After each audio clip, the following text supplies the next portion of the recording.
A pervasive quiet had settled over the Raynor estate, a heavy silence that echoed the emptiness in Lucas Raynor's sprawling, luxurious home and, more acutely, within his very soul.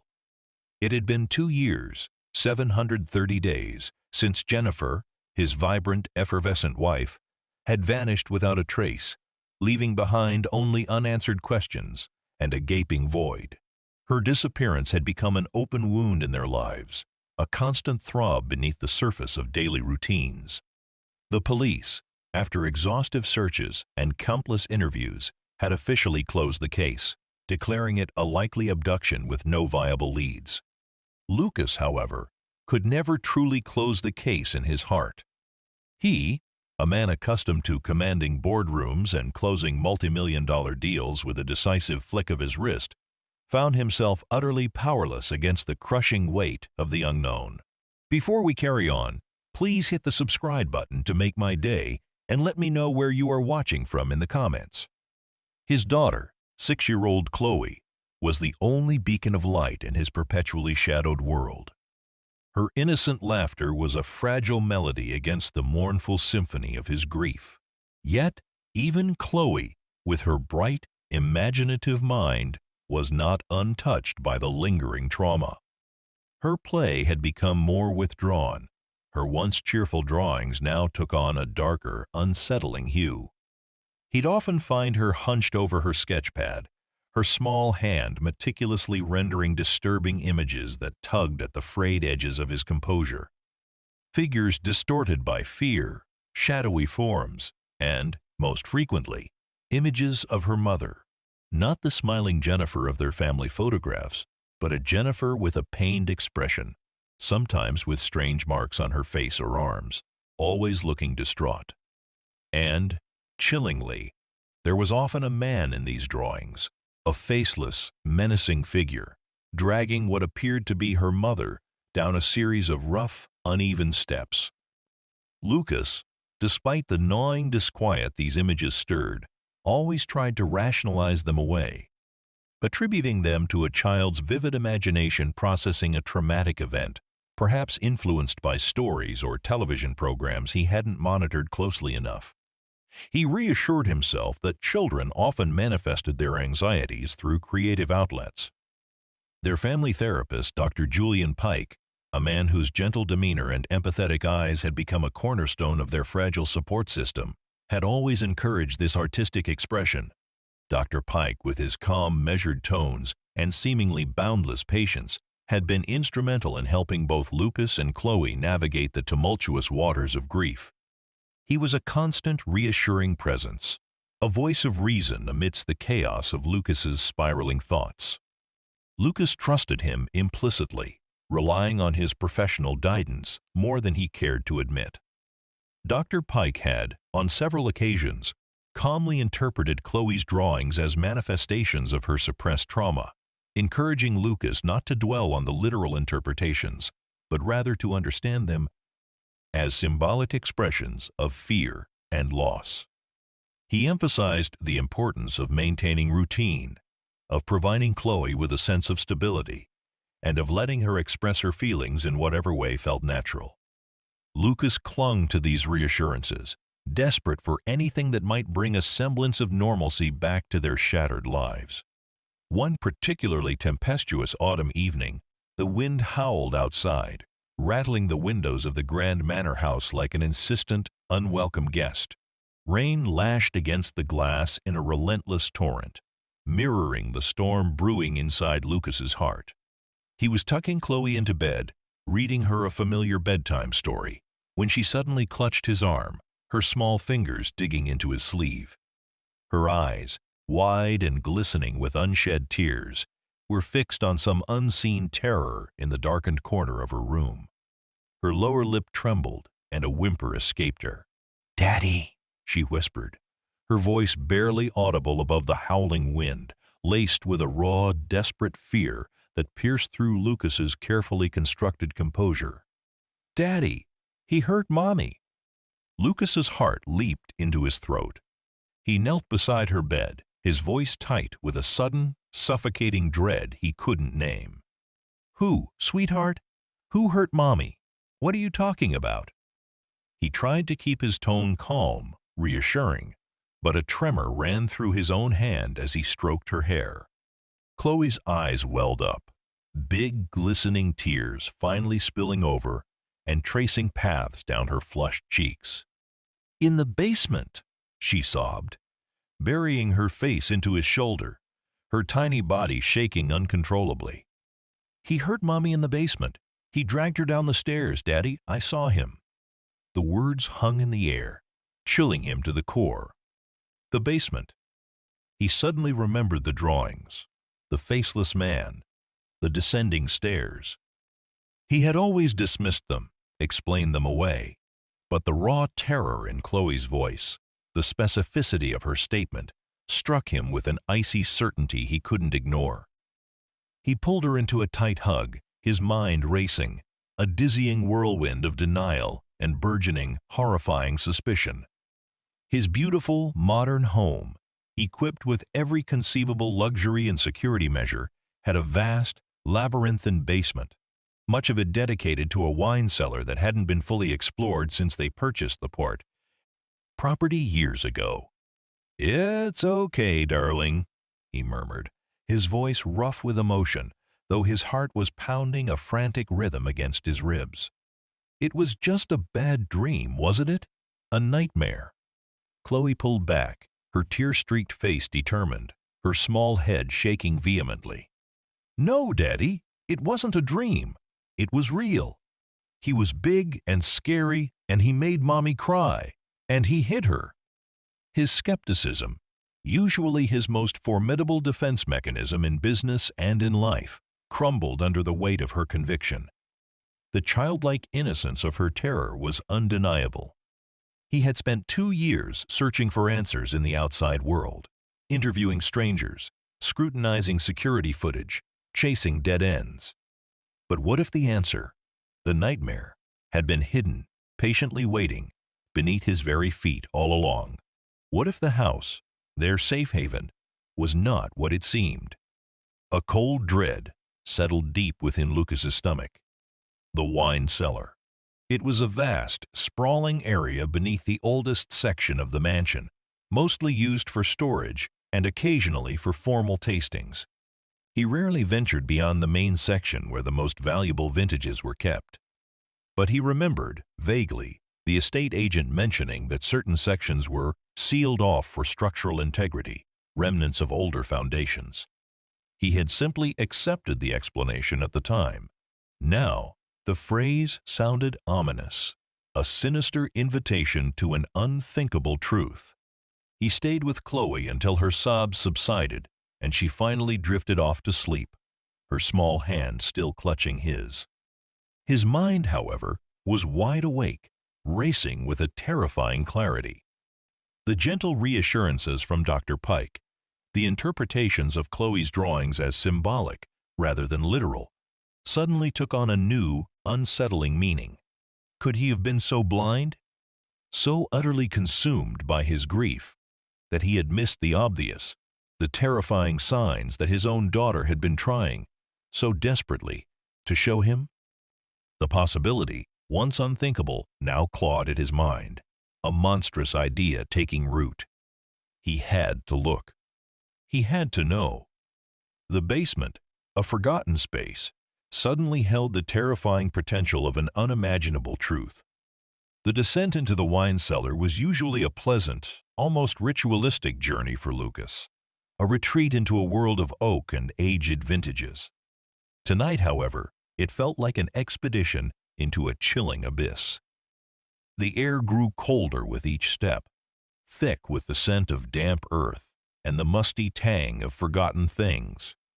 The single flickering gas lamp he carried cast dancing shadows that seemed to writhe and mock him, transforming familiar shapes into grotesque specters. His heart hammered a frantic rhythm against his ribs, a drumbeat of pure adrenaline and raw fear. Every creak of the old house, every rustle of the ancient pipes, sounded like a clandestine whisper, a warning. He moved through the main section of the cellar, past rows of meticulously organized wine racks, their dark bottles silent sentinels guarding liquid history. But his focus was not on the vintages. He was searching for any anomaly, any inconsistency, anything that would betray a hidden secret. He finally reached the older, less frequented section, where the ceiling dipped lower and the stone walls showed the rough-hewn marks of earlier centuries. Here, the air was even heavier, charged with a palpable tension. His eyes scanned the rough-hewn stone walls, searching for the sealed-off sections the estate agent had mentioned. He remembered the casual dismissal, the confident wave of the hand implying structural work, nothing more. But Chloe's words, "He hurt Mommy in the basement," echoed in his mind, sharp and insistent, stripping away the layers of rationalization. Then he saw it. Not an obvious door, not a gaping hole, but a section of the stone wall, subtly different from the surrounding masonry. The bricks were too uniform, too neatly laid, almost too new to blend seamlessly with the ancient, irregular stones. A faint, almost imperceptible line ran vertically down the middle, where mortar had been expertly applied to disguise a seam. It was a crude but effective attempt at concealment, a mockery of the craftsmanship that defined the rest of the cellar. His breath hitched in his throat. He pressed his palm against the bricks, feeling the cold, unyielding surface. There was no give, no obvious handle or latch. He ran his fingers along the mortar, the fine dust coming away on his skin. This wasn't a structural repair. This was a bricktoff section, a deliberate attempt to hide something, or someone. A cold wave of nausea washed over him, momentarily buckling his knees. He knelt, tracing the outline of the false wall, his mind a whirlwind of horrifying possibilities. He pounded on the bricks, a dull, hollow thud reverberating through the vast emptiness of the cellar. It wasn't the solid sound of a genuine wall. There was a faint resonance, a muffled echo, as if there was space, empty or otherwise, behind it. He pushed, he pulled, but the wall held firm. Desperate, he scanned the surroundings for anything, a tool, a lever.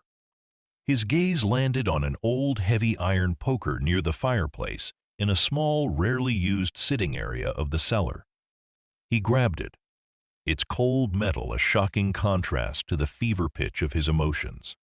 He attacked the disguised section with a frantic, almost primal fury, striking at the cleverly disguised mortar lines. Dust and small fragments of brick flew, stinging his eyes. The physical exertion was a welcome release for the suffocating anxiety that threatened to overwhelm him. He grunted with effort, each blow fueled by the raw fear for Jennifer, for Chloe, for the unbearable truth that lay hidden. After what felt like an eternity, but was likely only minutes, a section of the bricks began to loosen. With a final, desperate heave, a small slab of bricks gave way, falling inward with a muffled crash, revealing a narrow, gaping darkness beyond. A blast of stale, oppressive air, heavy with the scent of damp earth, mildew, and something else, something metallic and faintly sweet, hit him. It was a smell he instinctively recognized, but couldn't place in this context. He shone his lamp into the newly revealed opening. The light pierced the blackness, revealing not a continuation of the cellar, but a small, cramped chamber, entirely enclosed. His heart lurched. This was no forgotten storage space. His breath hitched. He saw rough stone walls, damp and unlit, and a single narrow cot against one side, covered with a thin, grimy blanket. On a small makeshift table beside the cot sat a few meager items: a rusted tin cup, a half-empty jug of water, and a crude, homemade scratching tool lying next to a section of the wall. But it was the writing on the wall that seized his attention, rendering him utterly breathless. Scratched crudely into the damp stone, over and over, were words: desperate, hurried, heartbreaking. J.R., followed by Pike, and then, most chillingly, manipulation. There were also a series of crude hash marks, etched into the wall, hundreds of them, each one a silent tally of the days, weeks, months, or perhaps even years. A wave of dizzying nausea washed over him, a cold dread that froze him to the spot. J.R. Jennifer Raynor, his wife. She had been here, captive. And the name, Pike, Dr. Julian Pike, his trusted therapist. The man who had sat across from him for 2 years, offering solace, interpreting Chloe's imaginings, guiding him through his grief. The man Lucas had confided in, relied upon, had seen as a source of stability. The word manipulation, etched on the wall, screamed at him, shattering his carefully constructed reality. He stepped into the small chamber, his gaze sweeping over the desolate space. His hand trembled so violently he almost dropped the lamp. On the floor, partially hidden by the cot, he spotted something else, something that solidified the terrifying truth. A small, tarnished silver locket, one he had given Jennifer on their 5th anniversary. He knew its intricate engraving by heart. He knelt, picking it up with shaking fingers. It was hers. This was not a dream, not Chloe's imagination, not a cruel joke. Jennifer had been here, alive, suffering, and meticulously leaving clues.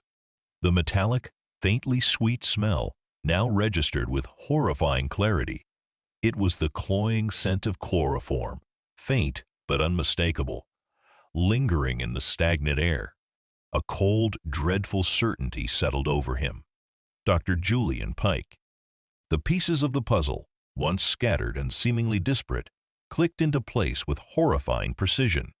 Pike had always been overly interested in the details of the house layout, the security systems, their routines. He had always been the one to gently dissuade Lucas from chasing certain leads, to dismiss Chloe's bad dreams as mere coping mechanisms. He had used Lucas's grief, his vulnerability, against him. A cold, incandescent rage, unlike anything Lucas had ever experienced, ignited within him. It was a primal, all-consuming fire, burning away the shock, the grief, the disbelief. Jennifer, his wife, his beautiful, loving wife, suffering in this wretched confinement, beneath their very home, while he mourned her supposed absence, pouring out his heart to her tormentor. And Chloe, his little girl, silently enduring, drawing her terrifying truths, while he, her father, dismissed her cries for help. The realization was a blow, a physical agony that twisted his gut. He clutched the locket, its cold metal digging into his palm, a tangible link to Jennifer's suffering. The world around him spun, reality fracturing into a horrifying mosaic of betrayal and lies. Dr. Julian Pike. He would pay. Oh, he would pay. Lucas stumbled out of the hidden chamber, his mind consumed by a singular, burning desire to find Jennifer and to make Julian Pike answer for every single agonizing moment of the last 2 years. The investigation, for Lucas Raynor, had just begun anew, but this time he knew where to look and who to hunt. The initial shock gave way to a cold, calculated fury that sharpened Lucas's mind, transforming him from a grieving widower into a relentless hunter. He sealed the hidden chamber, carefully replacing the loose bricks, ensuring no one else would stumble upon its terrifying secret. The last thing he needed was for news of his discovery to reach Dr. Pike before he was ready. Lucas knew he had to proceed with extreme caution. Pike was not just a manipulative monster, but a highly intelligent one, skilled in the art of psychological deception. He had woven a sophisticated web of lies around Lucas for 2 years, and unraveling it would require precision and cunning. Lucas immediately dismissed his usual security detail, citing a need for increased personal privacy after a difficult period. He couldn't risk Pike having any informants within his own staff. He then discreetly contacted a private investigator, a former police detective known for his discretion and tenacity, a man named Marcus Thorne. Lucas met Thorne in a secluded, unmarked building in the city's industrial district, far from prying eyes.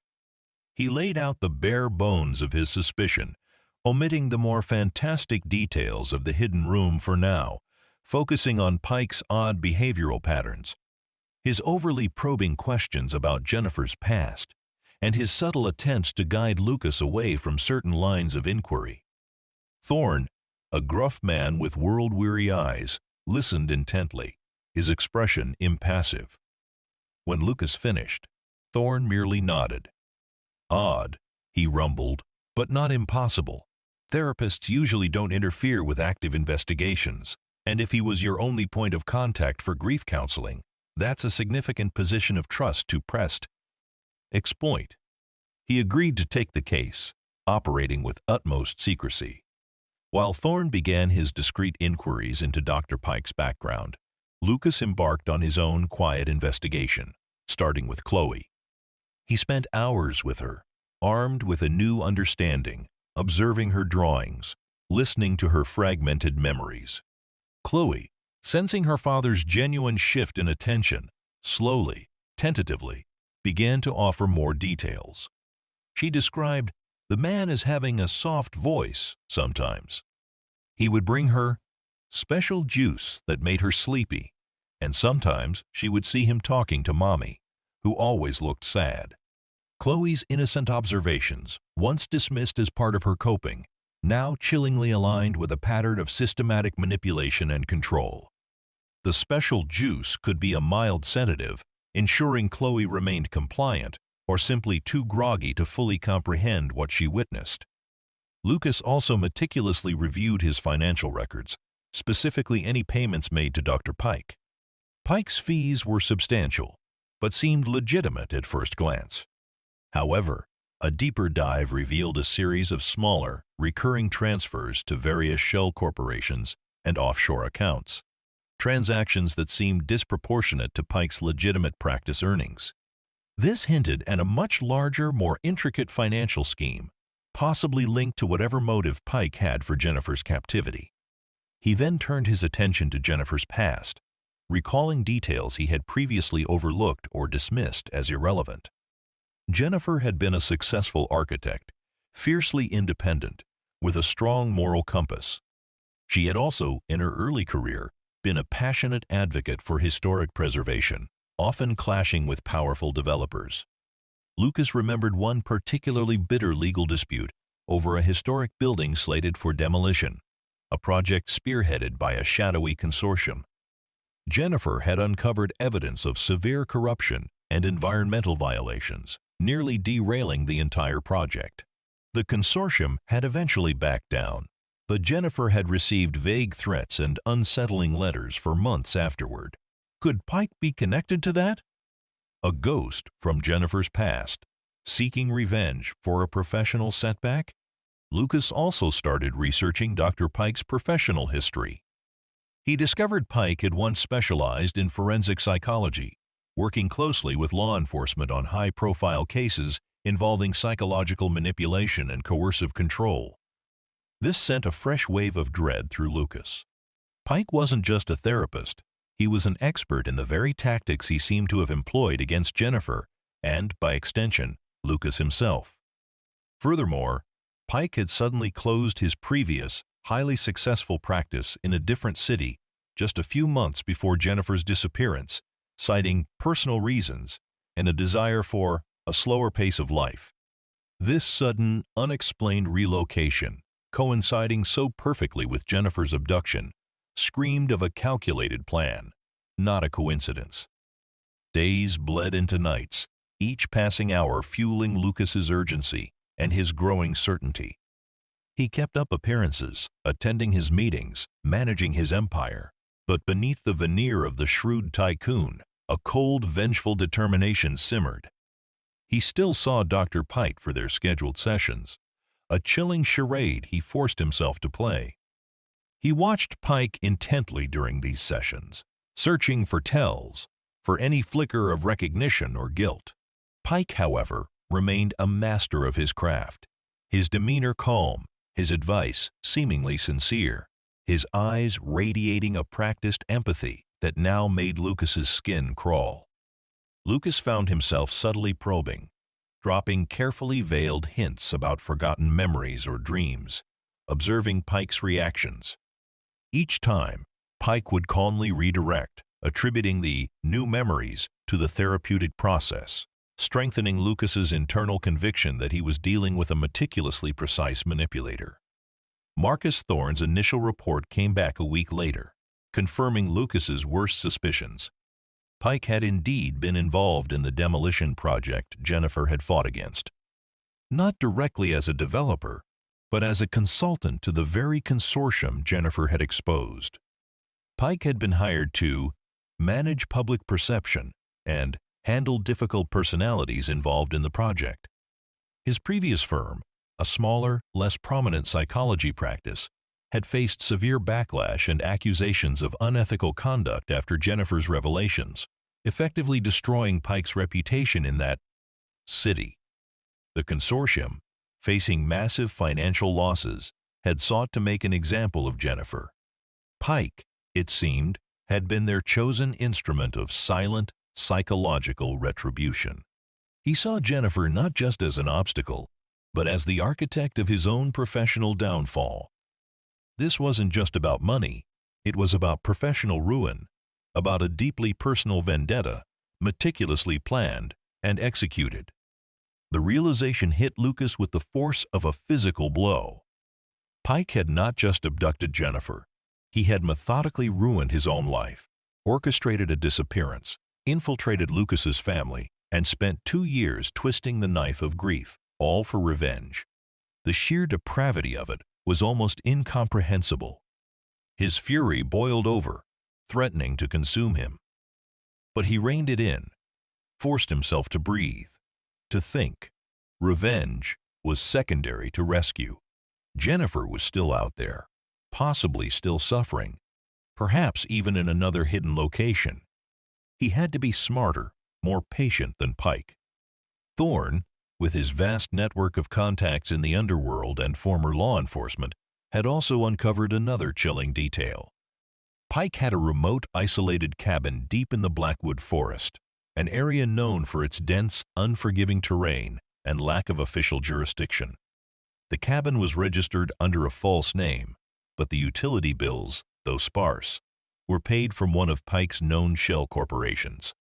It was the perfect place to hold someone, far from prying eyes, a final, desperate option if the basement was discovered. Lucas now had 2 terrifying possibilities. Jennifer was still in the hidden basement, or she had been moved to Pike's cabin. He knew he couldn't alert the police yet. If Pike was as meticulous as he appeared, the evidence might be easily destroyed, and Jennifer's life could be in even greater danger. He had to make the first move, to catch Pike off guard. The game of grief and manipulation was over. The game of survival and justice had just begun. And Lucas Raynor, the heartbroken millionaire, was ready to play. The plan solidified in Lucas's mind with chilling precision, a complex chess game where every move was critical and failure was unthinkable. He knew he couldn't storm the cabin blindly, nor could he rely solely on the police at this stage. Pike's psychological expertise meant he would have contingencies, escape routes, perhaps even ways to harm Jennifer if he felt cornered. Lucas needed to lure Pike into the open, to a place where he could be apprehended without putting Jennifer at risk.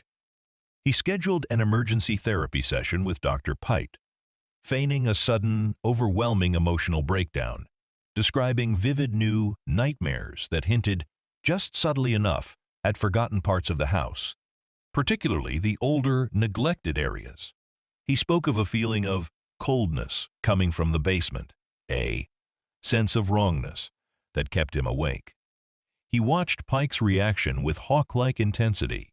Pike's eyes, usually so calm, flickered with a brief, almost imperceptible tension, a fleeting tightening of his jaw. He quickly masked it, of course, attributing Lucas's new symptoms to the prolonged stress of grief finally manifesting in new ways. He suggested deeper, more frequent sessions, offering to come to the estate daily for intensive therapy, ostensibly to help Lucas process these repressed feelings. Lucas accepted, knowing this was his opening. The following morning, Lucas made a point of publicly announcing a temporary closure of the main wing of Greaves Manor for extensive structural renovations, citing new building codes that required thorough inspections of older foundations. This was a calculated lie, designed to make Pike believe that any activity in the basement would be perceived as normal construction noise, providing Pike a false sense of security. He also arranged for a small, trusted team from his security firm, men known for their loyalty and discretion, to be placed on standby, ready to move at his signal, but unaware of the true nature of their mission. He instructed them to monitor all incoming and outgoing vehicles from the estate, especially those belonging to Dr. Pike. Lucas then went to the hidden chamber in the wine cellar. He had noticed something else etched onto the walls during his brief, horrified inspection. A series of small, intricate symbols alongside the names, almost like a code, or perhaps Jennifer's desperate way of marking time or conveying a message beyond the obvious. He photographed them meticulously, hoping they might reveal more. He also brought in a small, discreet surveillance camera, carefully concealing it within the chamber, connecting it to a secure, encrypted feed that only he could access. He had to confirm whether Jennifer was still there or if Pike had moved her. The first few, intensive therapy sessions were agonizing. Lucas forced himself to maintain the facade of a distraught, spiraling man, pouring out his fabricated anxieties, while constantly analyzing Pike's every gesture, every nuance of his voice.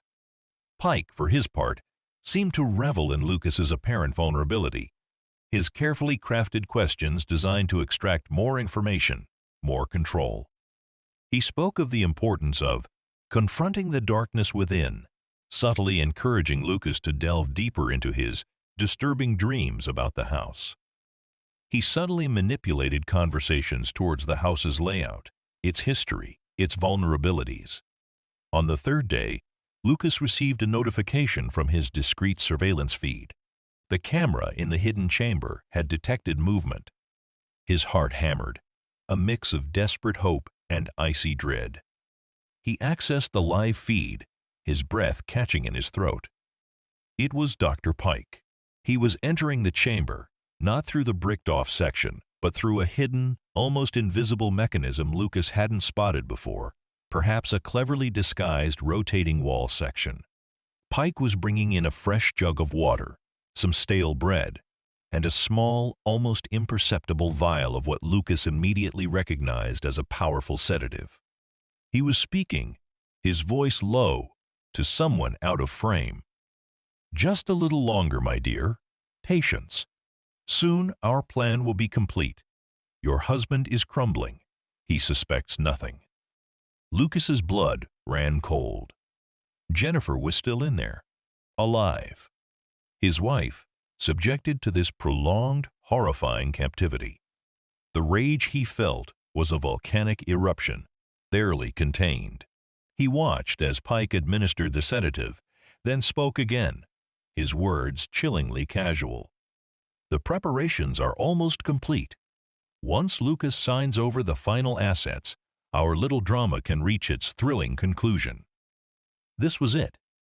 Pike wasn't just seeking revenge, he was orchestrating a massive financial takeover, using Jennifer as leverage, slowly driving Lucas to the brink of insanity so he would sign away his empire. The personal revenge was intertwined with colossal greed. Lucas now understood. He also understood the cryptic symbols Jennifer had etched on the wall. They weren't just random marks.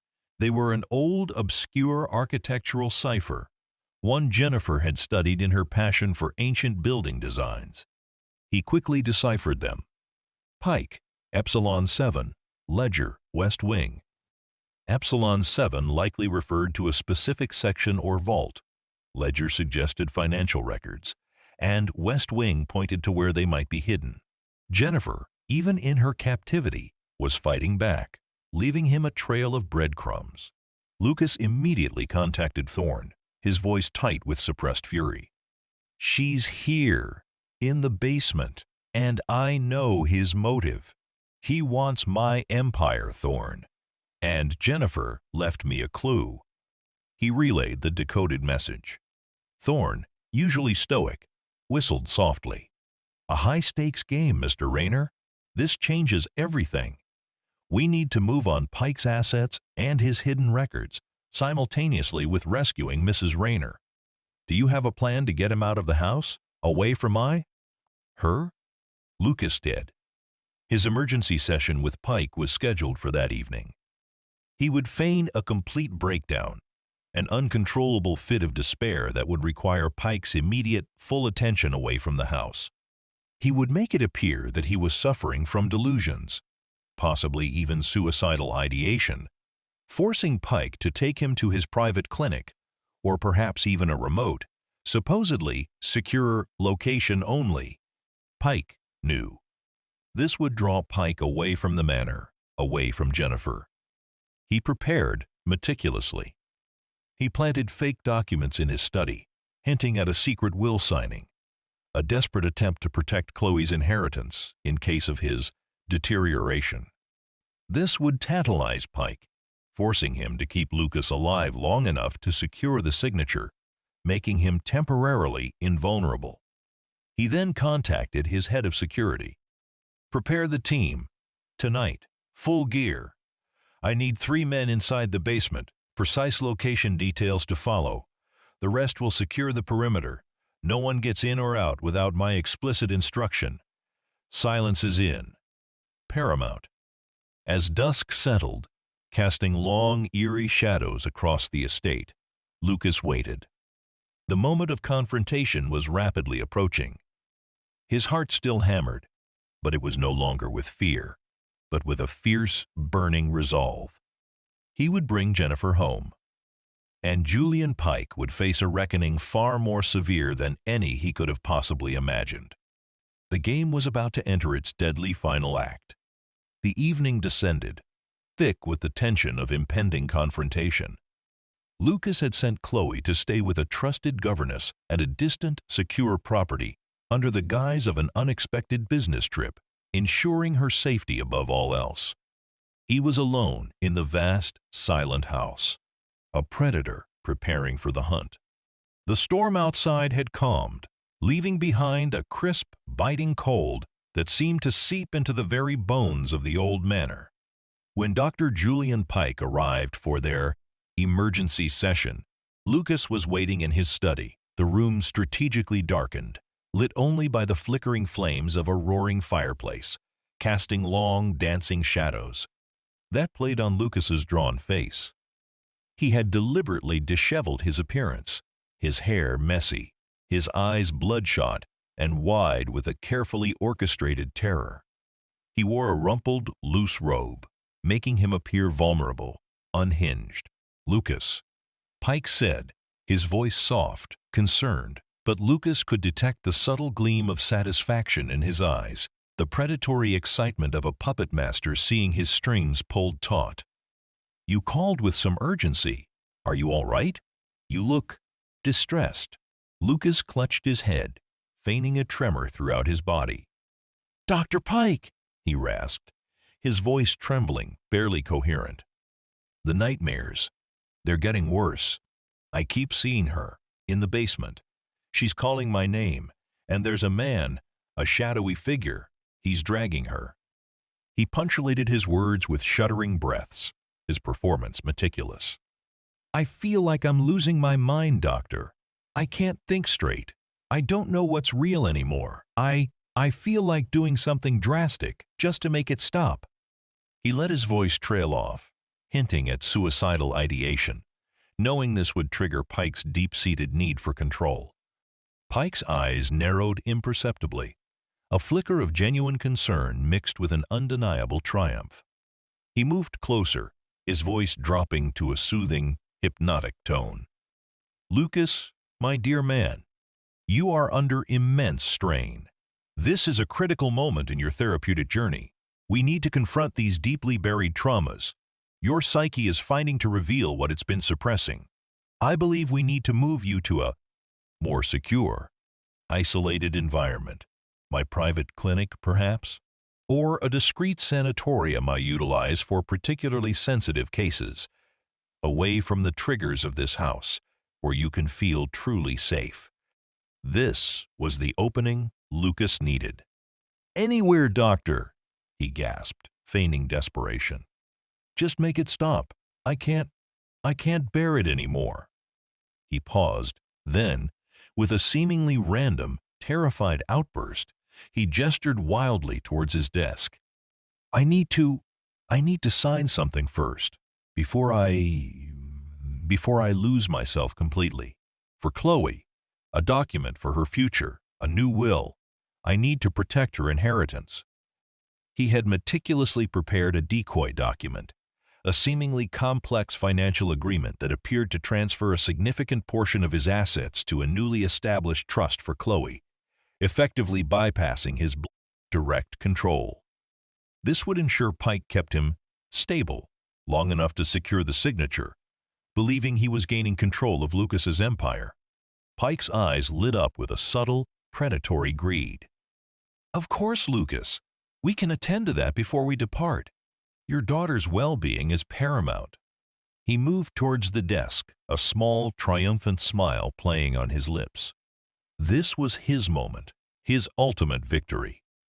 As Pike bent over the document, Lucas seized his opportunity. With a sudden, explosive burst of suppressed fury, he moved. He was no longer the broken, grieving man. He was a force of controlled rage. He lunged, not for a weapon, but for the heavy, antique inkwell on his desk, a solid brass piece. He brought it down with brutal, unexpected force against the side of Pike's hand. The blow landed with a sickening thud. Pike gasped, a choked cry escaping his lips, his eyes widening in shock and disbelief as blood immediately welled from the wound. He staggered back, disoriented, his carefully constructed facade of calm shattered. Before Pike could recover, Lucas moved with the speed and precision of a trained fighter, leveraging his substantial physical size and the years of disciplined self-defense training he had undergone during his time in AD, Specialized Business Academy. He slammed Pike against the wall, pinning him, then delivered a swift, powerful punch to Pike's jaw. Pike crumpled, unconscious, to the floor. Lucas wasted no time. He quickly bound Pike's hands and feet with heavy velvet cords from the draperies, then gagged him, ensuring he wouldn't make a sound. He checked Pike's pockets, retrieving a small, intricate key that looked like it belonged to a high-security lock. This was likely the key to the hidden door in the basement. He then pulled out his hidden satellite phone, a device he used for emergencies in remote locations, bypassing standard communication lines. "Thorn, now!" he barked into the phone, his voice cold and steady. "He's down. Jennifer is in the basement. Confirm her condition first. Use the key from his person." The other clue, Pike, Epsilon 7, Ledger, West Wing, needs to be investigated simultaneously. Secure any financial records immediately. I'll meet you at the primary entry point to the basement in 5 minutes. Within moments, a flurry of controlled activity erupted around the manor. Lucas's security team, silent and efficient, moved into position. 2 burly men, armed and highly trained, secured Pike's unconscious form in a secure holding room within the manor. Ensuring he remained immobile and isolated, another team quickly descended into the wine cellar, led by Marcus Thorne, who had already been briefed on the hidden chamber's approximate location. Lucas himself moved with a sense of urgent purpose. The long-dormant protective instincts of a husband and father now fully awakened. He rushed down to the basement, meeting Thorne and his team at the entrance to the wine cellar. The air was thick with anticipation. "Doors sealed, Lucas, exactly as you described," Thorne reported, his voice low and professional, his hand already on the discreet seam in the stone. "We've got the key." With a click, The hidden mechanism inside the wall engaged, and a section of the brickwork swung inward, revealing the narrow, dark opening. Thorne, a flashlight in hand, entered first, his weapon drawn, his senses on high alert. Lucas followed immediately, his heart pounding a desperate rhythm. The beam of Thorne's flashlight cut through the darkness, illuminating the cramped, damp space. And there, on the cot, lay Jennifer. Her once vibrant hair was dull and matted, her face terribly gaunt, her skin pale and waxy. Her eyes were closed, her breathing shallow, almost imperceptible.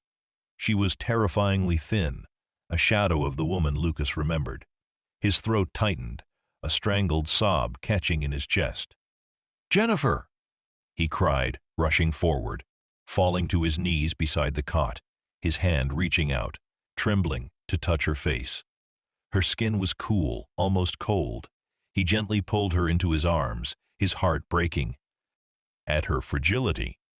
"Jennifer, my love, it's me. Lucas, I'm here. I finally found you." Thorne, ever pragmatic, checked her pulse, then her breathing. "She's alive, Lucas." "Weak, but alive. Looks like a heavy sedative. We need to get her out of here. Get her medical attention immediately." He signaled to his team members, who carefully entered the cramped space, preparing to lift her. As they gently moved Jennifer, Lucas's eyes fell on the etched symbols on the wall again, now illuminated by the team's tactical flashlights. The sheer courage of his wife, suffering in this desolate space, yet still fighting, still trying to send him messages, overwhelmed him. The word Pike glowed menacingly. "Get her out," Lucas ordered, his voice raw with emotion. "Get her to the private medical wing immediately. Tell Dr. Anya to stand by. No questions. Just treat her. I'm going to find that ledger. And then I'm going to make sure Julian Pike never sees the light of day again." His eyes, once filled with grief, now burned with an unyielding, righteous fury. The rescue was underway. But the reckoning was far from over. With Jennifer safely on her way to the secluded, state-of-the-art medical wing within the Greaves estate, a facility designed for maximum privacy and equipped with the finest medical bond. Professionals. Lucas's focus sharpened with chilling intensity. Dr. Anya Sharma, his personal physician and a brilliant medical mind, had been briefed only on the critical need for absolute discretion and the immediate, intensive care of a patient suffering from severe malnutrition and possible prolonged sedation. She asked no questions, her professionalism unwavering, understanding the unspoken gravity of the situation. Lucas, however, was far from finished. The coded message Jennifer had painstakingly etched onto her prison wall. Pike, Epsilon 7, Ledger, West Wing, now pulsed in his mind with an almost tangible urgency. He had already dispatched another specialized team, led by Marcus Thorne, to Pike's private clinic to systematically search for the ledger and any other incriminating evidence related to the Epsilon 7 financial scheme. But Lucas himself needed to confirm the sheer scale of Pike's malevolence. He returned to Pike's study, where the doctor's unconscious body had been secured. He systematically searched the room, his gaze cold and methodical. He found hidden compartments, false bottoms in desk drawers, and encrypted files on Pike's personal data slate. Pike had been meticulously documenting everything. Detailed psychological profiles of Lucas, notes on Chloe's imaginings, and, horrifyingly, Jennifer's declining physical and mental state during her captivity. There were also chilling records of Pike's past vengeful schemes, similar, though less elaborate, acts of manipulation against individuals who had crossed him in his professional life. Pike was not just a greedy schemer, he was a serial manipulator, driven by a twisted sense of self-righteous retribution. Among these hidden files, Lucas discovered a ledger, not the main Epsilon 7 ledger Jennifer had referred to, but a supplementary one. This ledger detailed Pike's acquisition of the Ashworth family's crushing debts, quietly buying them up from various banks and creditors over the past 2 years, gradually accumulating the legal power to seize their manor. He had strategically purchased these debts shortly after Jennifer's exposure of the consortium, ensuring their financial ruin. It wasn't just about Jennifer. It was about systematically dismantling anyone connected to his past failures, anyone who represented a threat or a slight. Cedric and Serafina were simply collateral damage, their downfall orchestrated by Pike to eliminate any potential allies or resources Jennifer might have called upon from her former social circle. The extent of Pike's calculated cruelty was staggering. He had not merely abandoned them to their fate, he had actively engineered their destitution. Lucas felt a wave of cold disgust. Pike had used the Ashworths' vulnerability, their arrogance, their financial irresponsibility, as a weapon in his twisted game against Jennifer, then against Lucas himself. He had played a long, patient game, isolating Jennifer, then isolating Lucas through his grief, cutting them off from their support systems, subtly directing their lives towards his ultimate goal, the complete acquisition of the Raynor Empire. The sheer scale of the manipulation, the layers of deceit, were breathtaking in their audacity. Hours later, Thorne's call came through. His voice was grim. "Lucas, we found it. The Epsilon 7 ledger. It was hidden in a secret vault in the west wing of his clinic, just as your wife's message indicated. It's extensive. This isn't just about your assets. Pike has been orchestrating a network of shell corporations, laundering funds, and manipulating stock markets across the kingdom. He's been systematically bankrupting smaller businesses, buying them up for pennies on the dollar, using coercion and psychological leverage. Your company, Greaves Mercantile, was his ultimate prize, the final piece in his grand criminal empire." Thorne continued, "We also found something else, something even more disturbing. Pike's personal journals. He details his hatred for Jennifer, stemming from her exposé. He blamed her for ruining his reputation, for destroying his first practice. He saw her as the embodiment of everything he despised. Her abduction was not just about control or money, it was about breaking her spirit, making her witness his rise as he systematically dismantled everything she valued, including your family. He believed he was enacting a perfect justice, reclaiming his rightful place in the world. And Lucas listened, his knuckles white as he gripped the phone. The depth of Pike's depravity, his twisted rationale, made his stomach churn. It wasn't just greed. It was a psychopathic need for control, for vindication, for absolute power over the lives of others. The revenge was a twisted narrative he had built for himself, justifying every heinous act. And Jennifer? Lucas asked, his voice strained. Any mention of other locations? Contingencies? Yes, Thorne replied, his voice softening slightly. He had a secondary location, a remote cabin in Blackwood Forest, a failsafe, in case the basement was compromised. But his notes confirm he never moved her. He believed the basement was utterly secure, and he wanted her to be close, to subtly taunt you through Chloe's drawings, to witness your despair firsthand. He savored your proximity to her suffering, believing you utterly oblivious. A wave of profound relief, mixed with a renewed surge of fury, washed over Lucas. Jennifer was safe, already receiving care. She had been there all along, beneath his feet, while her tormentor sat across from him, smiling. The chilling audacity of it made him tremble. Good, Lucas said, his voice flat, devoid of emotion. Thorne, gather all the evidence, every single document, every journal, every transaction record. This isn't just a private matter anymore. This is a criminal enterprise that needs to be exposed. Get the authorities involved, and make sure Pike is held in a maximum security facility. He is dangerous. Oh. Already done, Lucas, Thorne confirmed. The city guard is moving on Pike's clinic now. They'll also be securing the basement chamber for forensic analysis. And Pike himself is under heavy guard. He won't be going anywhere. Lucas ended the call, his mind already shifting from discovery to the painstaking process of recovery, of healing. He went to the medical wing. Jennifer was still unconscious, hooked up to various monitoring machines, a testament to her critical condition. Dr. Sharma met him at the door, her face somber.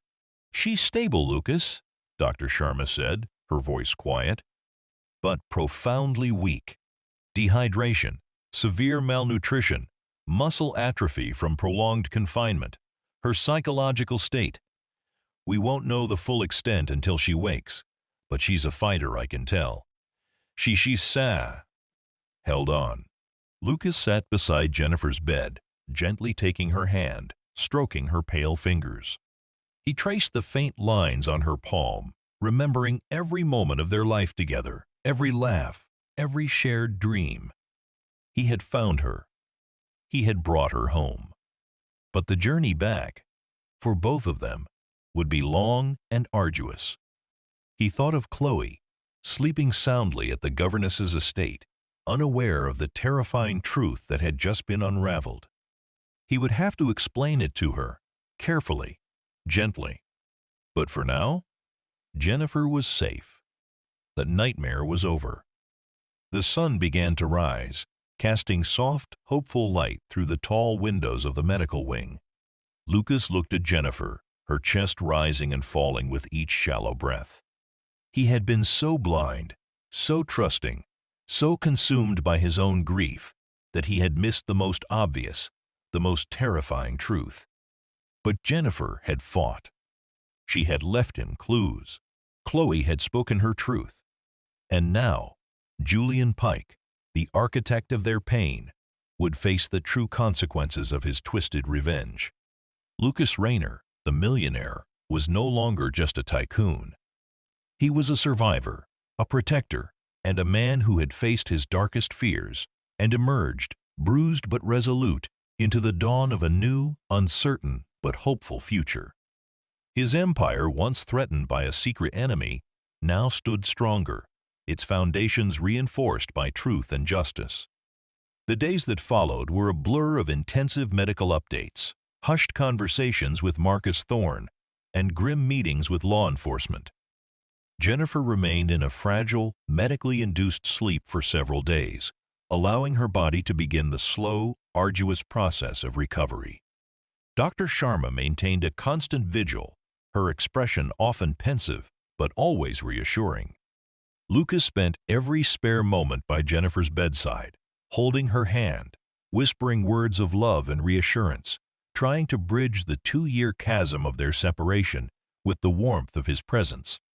He learned about the sophisticated system Pike had implemented to keep Jennifer captive, a complex series of hidden vents and sound-dampening materials that prevented any cries from reaching the main house, ensuring his horrific secret remained undiscovered. Law enforcement, armed with the undeniable evidence from Pike's clinic and the forensic analysis of the hidden chamber, moved swiftly. Dr. Julian Pike, despite his cunning, was apprehended and held without bail. The evidence against him was overwhelming.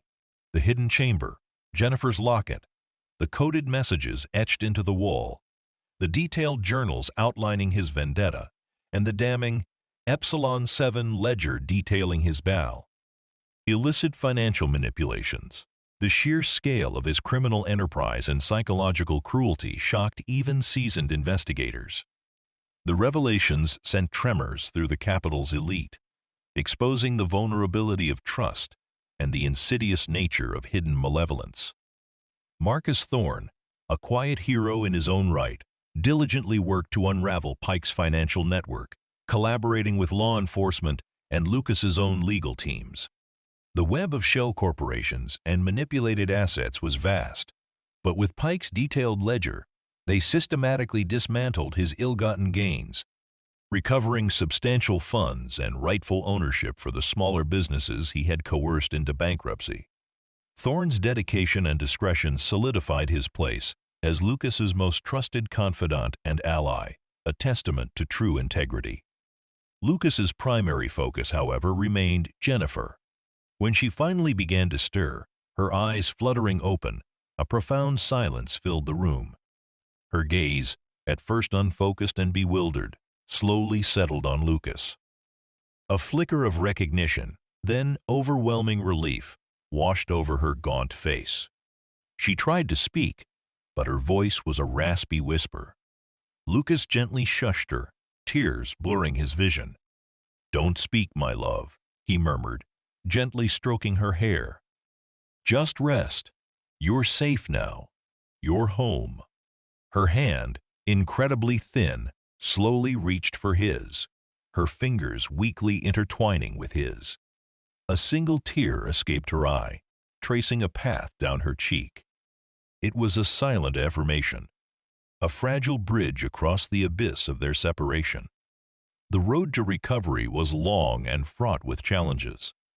Physically, Jennifer slowly regained her strength, but the psychological scars ran deep. She suffered from nightmares, sudden panic attacks, and moments of profound detachment.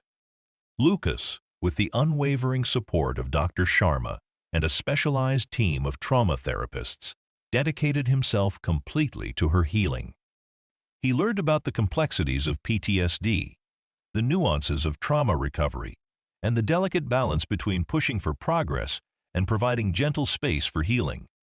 He ensured the manor was transformed into a sanctuary, a place of safety and quiet reassurance. Chloe, too, began her own journey of healing.